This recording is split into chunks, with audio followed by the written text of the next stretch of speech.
سلام بچه ها، چطوری؟ خوبی؟ من بعد از یک ماه برگشتم. این دفعه خیلی کار داشتم، نتونستم ویدیو بگیرم، ببخشید. اما امروز داریم میریم کجا؟ داریم میریم عروسی. با من همراه باشید. خب آقا، من از هم در اومدم، دارم میرم آرایشگاه تا موهامو سشوار بکشم و موهامو کوتاه کنم. خب با من همراه باشید. خب آقا، ما رسیدیم آرایشگاه. من دارم میرم موهامو سشوار بکشم. بچه‌ها، من موهامو شستم، بعدش رفتم موهامو کوتاه کردم و الانم میرم با سشوار موهامو خوش کنم. اینجوری شد، ببینید چطور شده، خوشگل شده.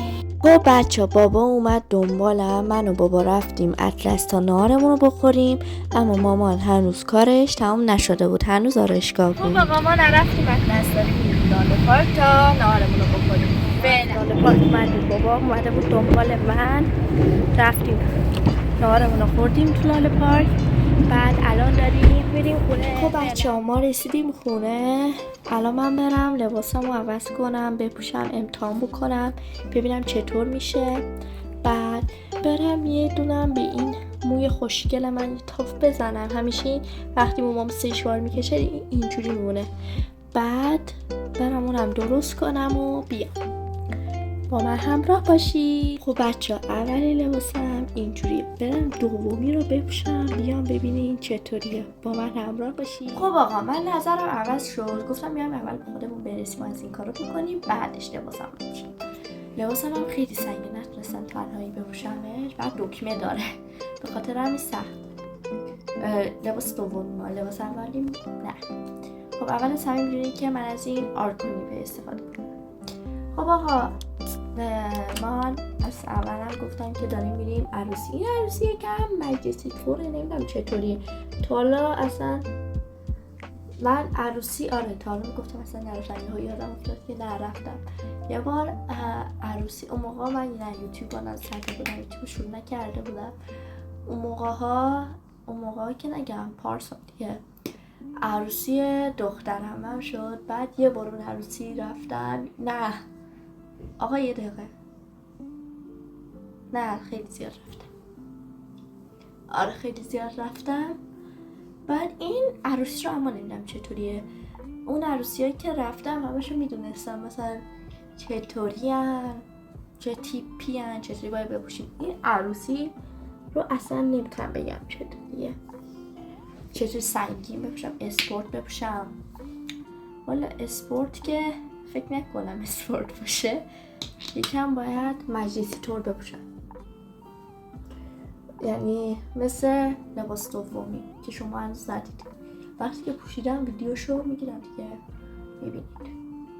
آره میگفتم بچه، ما این درگیر آرایشگاه هستیم. ما از هفته قبل نوبت گرفتیم که با این کسب ما سشوار اینجوری کارو میکنیم. ساعت 1:30 بیا اینجا. آقا، ما ساعت 3 اینا بود، کار من تموم شد، هنوز مامان آرایشگاهه و هنوز هم نشده. و ما 6 باید 6 البته 6 عروسی شروع گفتیم، تا با دوستان قرار گذاشتیم تا 6 ما اونجا باشیم دیگه. بعد هیچی، هنوز من و بابا خونه این مامان آرایشگاه دیگه. فکر کنم ما دیگه برسیم اینجوری که به نظر میاد، چون مامان از تموم نشده. والا من که داشتم میرفتم با بابا نهار بخورم، مامان داشت نوبتش میرسید در واقع. نمیدونم دیگه شینی و نمیکنن و از این کارا. بعد هیچی دیگه اینجوریه. آقا لطفا لایکمون کنینا، لایک، سابسکرایبم یادتون نره.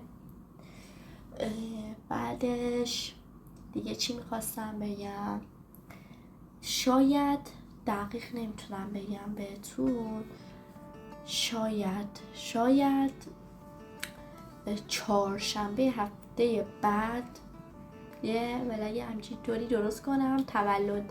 تولد داریم، با خاطر همین ببینم چی میپوشم دیگه. آقا من برم به خودم برسم و بیام. با من همراه باشید. خب بچه ها، ساعت 5:42 است، هنوز مامان نرسیده و نمیدونم چی کار کنم. گوشیم آنتن نداره، آیفون 14 به خاطر هم واقعا نمیدونم چی کار کنم. یعنی من و بابا موندیم اینجوری. 6 عروسیه. بله الان گفتم ساعت چنده؟ 5:42 است. هنوز ماما خونه نیست. به خدا این آرایشگاه همیشه اینجوری یک گفته هنوز مامان اینا بود که من داشتم میرفتم میخواست بره آرایشش بکنن. هنوز مامان نرسید. آقا بازم میگم بابا همراه باشید. خب بچه مامانم رسید خونه. ما داریم میریم عروسی. لایک و سابسکرایب هم یادتون نره. دوستتون دارم. خدافظ.